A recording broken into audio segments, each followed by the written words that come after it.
Hi everyone, good morning. My name is Jonah Davis. For today's video guys is magluluto ako. Magsaing ako guys. Ayan. Kasi wala naman akong ginagawa ngayon. So ayan, magsaing tayo kasi time dito sa Kuwait guys is 11:35. Hindi pa kami nakapag-lunch. So ayan guys, magawa ko ng bigas. Tsaka ito pala guys, yung kusina namin. Ayan. So, ayan, ma-open ako dito ng ilaw. Ayan, for today's video. At saka ito pala yung lagayan namin bigasin guys. Kunti na lang guys, bigas namin. Ayan.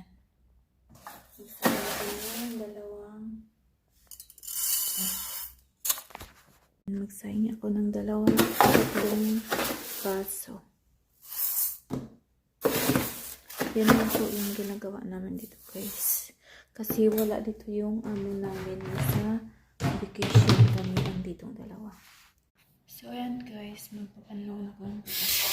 Hugasan muna natin. Okay. Kailangan hugasan.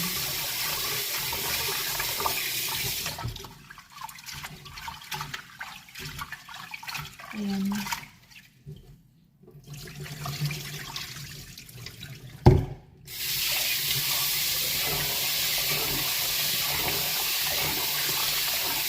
Ngayon guys, boring talaga kami dito kasi kami lang dalawa.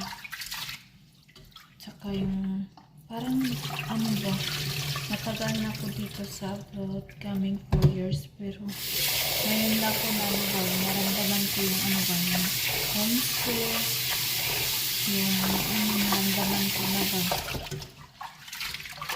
Siyempre walang mga bata, nasanay ko sa pag-alaga ng mga bata.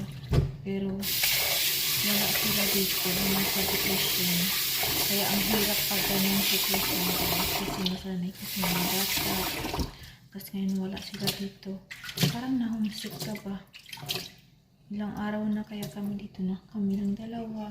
Parang mag-iisang buwan na guys. Kaya ang hirap talaga pag wala kang alaga ditong bata. So yun. Magsasayang mo guys kaya nagutom ako. So ayan po yung kusina namin mga guys. Ayan.